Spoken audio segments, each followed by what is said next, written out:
L'état ultime pour tous les sportifs.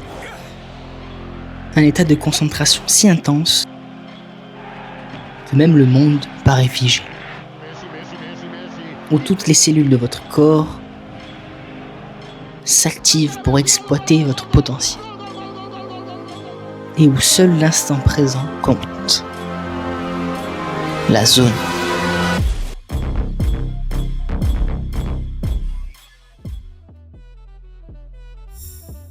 Personnellement, la première fois dont j'ai entendu parler de l'état de zone, ça a été dans l'anime Kuroko's Basket, avec l'entrée du personnage d'Aomine, justement dans cet état de concentration ultime. Et avec une animation et une certaine métaphore particulière de Kuroko's Basket, notamment la porte qui garde l'entrée de cette zone. Et ce qui est assez drôle, c'est que la deuxième fois dont j'en ai entendu parler, c'était cette fois-ci LeBron James, lors d'une interview groupée, qui est d'ailleurs sur YouTube et que je vous invite à aller regarder. Il parle justement de cet état de zone et de cette capacité à avoir le sentiment de pouvoir tout faire.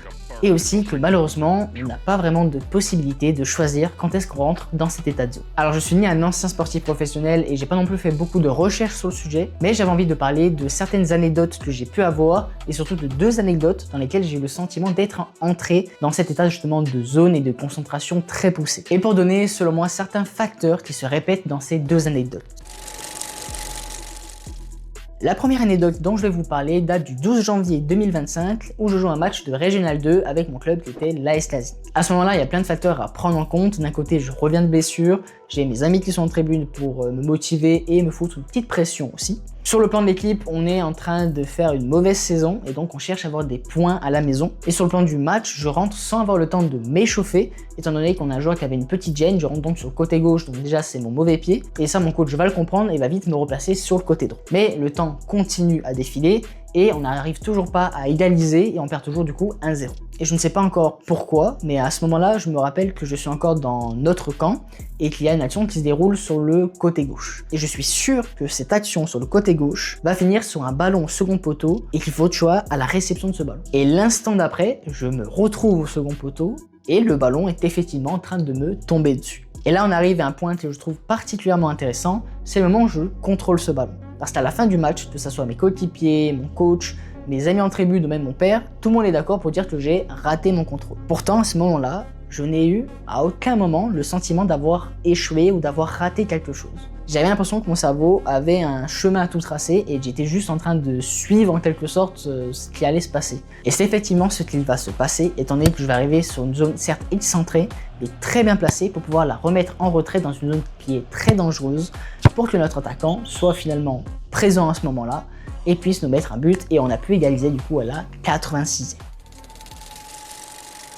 La seconde anecdote dont je vais parler date cette fois-ci de ma période de lycée. Parce que là, des amis, on va s'inscrire à un tournoi de lycéens de 55. Ça devait être à peu près vers 2020, je dirais. Et on décide donc de monter notre propre équipe pour se faire un petit kiff et s'amuser entre potes. Et mine de rien, on a réussi à aller quand même en finale, même si on n'a pas dû contre une équipe qui pour le coup était remplie de joueurs de centre de formation. Donc on était quand même déjà très content de notre parcours. Mais avant d'être arrivé en finale, on a dû passer une phase de poule. Et dans cette phase de poule, on a plusieurs équipes, dont deux qui étaient à peu près à notre niveau et une qui pour le coup, elle était au-dessus de nous, étant donné qu'il y avait beaucoup de joueurs qui étaient en club à ce moment-là dans cette équipe. Alors on comprend très vite qu'il faut qu'on fasse un résultat contre cette équipe qui est justement plus forte que la moyenne. Et on arrive justement à obtenir un résultat face à eux en obtenant un match nul de 1 partout. Et c'est justement moi qui ai inscrit le but pour qu'on fasse 1-1, et l'action qui m'a permis de mettre ce but, je ne me rappelle tout simplement pas. Mais tout de même, pour avoir une idée de cette action, j'ai demandé à deux de mes potes de me faire des audios et de me dire s'ils se rappellent de cette action ou non. J'ai effectivement demandé à mes deux potes s'ils se rappelaient de cette action. Le problème, c'est que ça date d'il y a tellement longtemps que un seul s'en rappelle un peu et encore pas assez pour pouvoir le décrire lui-même. Mais en discutant avec lui, j'ai pu à peu près comprendre comment l'action s'est passée. Apparemment, j'avais la balle dans notre camp et j'arrivais face à mon premier adversaire. Et à ma gauche, j'avais justement ce pote qui était libre pour une passe. Et je vais me servir de son appel pour pouvoir dribbler l'adversaire. Et apparemment, je vais reproduire ce schéma encore 2 fois, étant donné que je vais arriver sur le 4e joueur adverse. Et là, arrivé au 4e joueur adverse, j'arrive juste à décaler sur le côté droit et à pouvoir enchaîner direct avec une frappe. Donc si je résume, apparemment j'ai réussi à dribbler les 4 joueurs adverses et arriver dans une zone où je pouvais tirer en force et apparemment la frappe est passée. Comme vous avez pu l'entendre, apparemment j'étais un peu égoïste dans cette action et j'ai vraiment juste pensé à moi et au fait de dribbler et d'aller marquer. Mais mine de rien, ça nous a permis d'avoir le match nul et pour moi c'était justement mon objectif.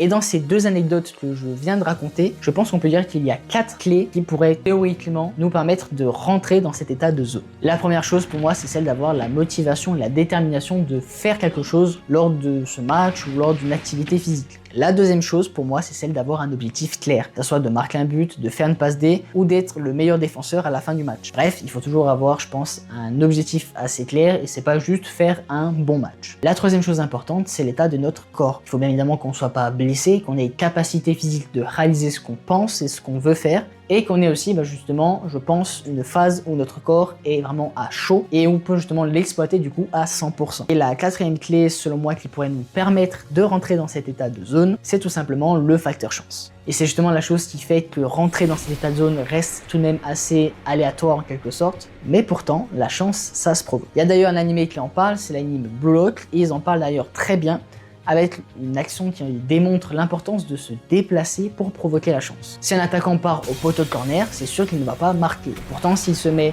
au second poteau après une frappe d'un partenaire, il a peut-être la chance que le ballon rebondisse sur le poteau et lui retombe dessus. Même si on ne peut pas contrôler la chance à 100%, on peut au moins la provoquer en quelque sorte. Si vous avez aimé ce type de vidéo, n'hésitez pas à mettre des idées que je pourrais faire en commentaire, que ce soit dans le domaine du sport, de la création ou de la découverte. Voilà, c'est les 3 choses que je vais aborder dans l'année avec mes défis personnels. Mais si je trouve qu'il y a un sujet qui peut être intéressant et que je suis en train de réaliser un défi qui est proche de ce sujet, j'adorerais pouvoir aller découvrir de nouvelles choses et pourquoi pas tout simplement refaire une vidéo à ce sujet comme j'ai pu faire là pour la zone. N'oubliez pas de vous abonner, de mettre un like, de mettre une petite cloche, il n'y a pas de vidéo très souvent donc je le rappelle c'est le truc le plus important. Si ça vous a plu, dites-vous que voilà, il y aura une petite vidéo de temps en temps, comme ça moi hop ça spawn, vous la voyez et vous pouvez aller la regarder. Merci encore à ceux qui sont restés jusqu'au bout et on se retrouve fin mars pour ma vidéo récap de 1 mois pour avoir mon corps de rêve.